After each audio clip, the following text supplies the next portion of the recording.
The night I found my 12-year-old daughter sitting alone in the freezing rain outside my childhood home changed everything I believed about family. She had been locked out for nearly 4 hours while my mother sat inside watching television with the volume turned up, pretending not to hear her knocking. When I finally arrived after a long shift at the hospital, soaked and exhausted, my mother calmly opened the door, looked me in the eyes, and said the words that would stay with me forever. "We took a vote. This house is no longer yours."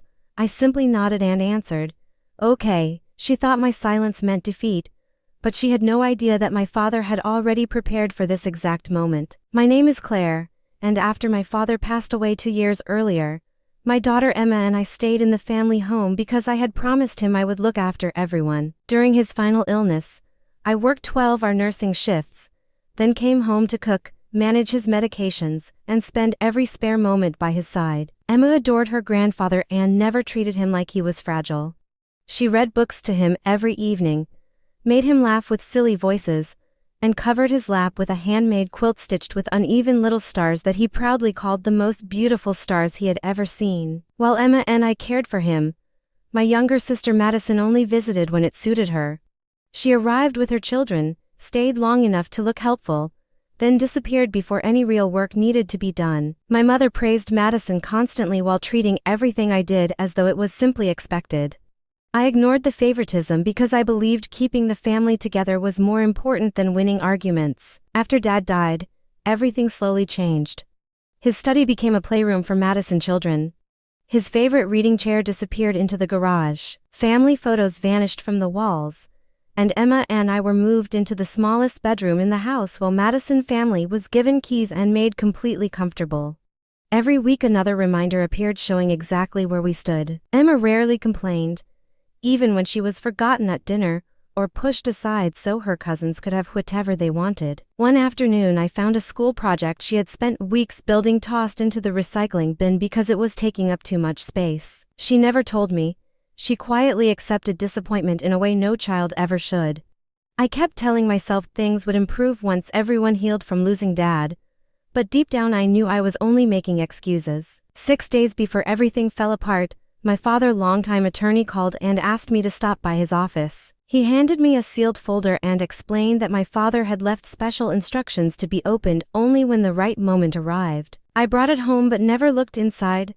I still believed one honest conversation with my mother could fix our family before legal documents became necessary. Then came the rainy night that destroyed that hope forever. When I arrived home from work, Emma was sitting on the porch hugging her backpack to stay warm. Her lips were blue, and she was shaking so badly she could barely speak. She told me her key no longer worked and that her phone had died after calling me again and again, while I was working with my own phone locked away in my hospital locker. I walked to the front door and immediately noticed the brand new lock shining under the porch light. My stomach dropped. When I knocked, my mother answered holding a glass of wine while Madison stood comfortably behind her scrolling through her phone. Inside, my nephews laughed on the couch while bags filled with Emma clothes and my work uniforms waited in the garage, as if we had already been erased from the house. I asked why they had changed the locks. My mother calmly shrugged and said they wanted a fresh start. When I reminded her that Emma had spent 4 hours outside in freezing rain, she dismissed it without a trace of guilt and claimed children were resilient. Then she delivered the sentence that broke whatever remained between us. "We voted, this house is not your home anymore." Every painful memory from the previous 2 years rushed through my mind at once. I wanted to scream. I wanted to remind them who had cared for Dad while they lived their own lives. But Emma was standing beside me watching how I would respond.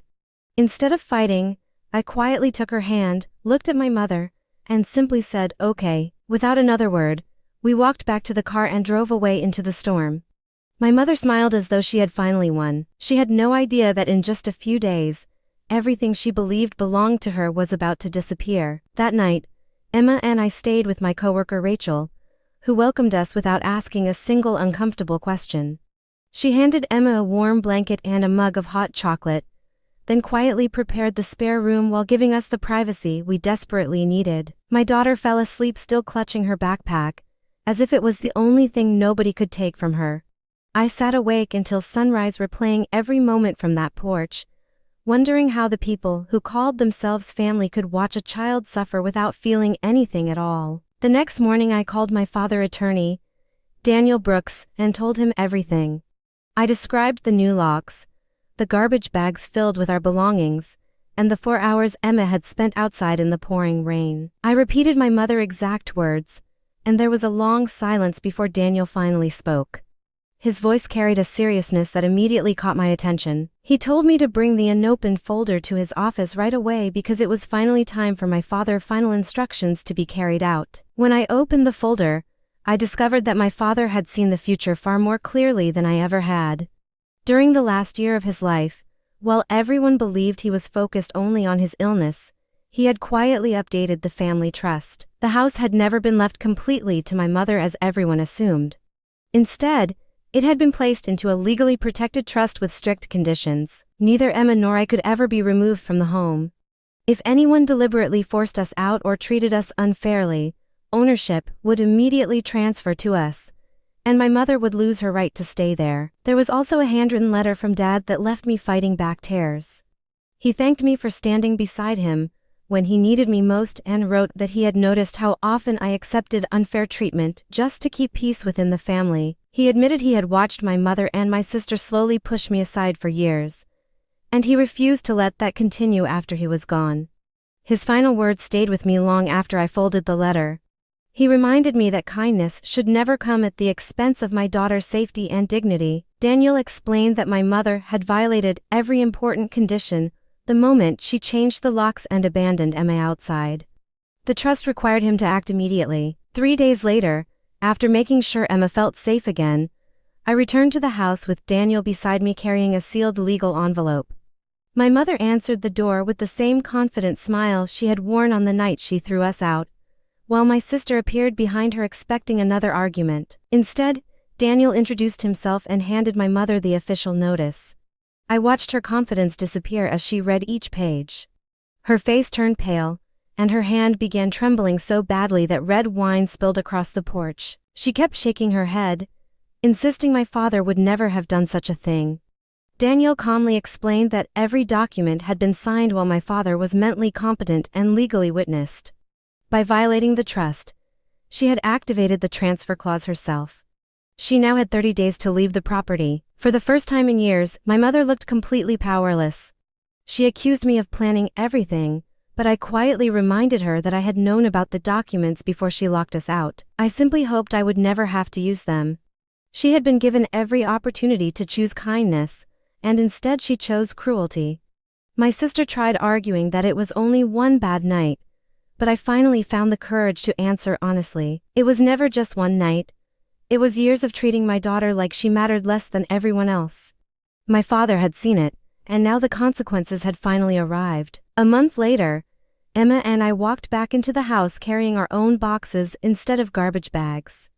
This time she unlocked the front door herself, smiling when the key turned smoothly in the lock. The first thing she did was place her grandfather's favorite photograph back in the hallway where it belonged.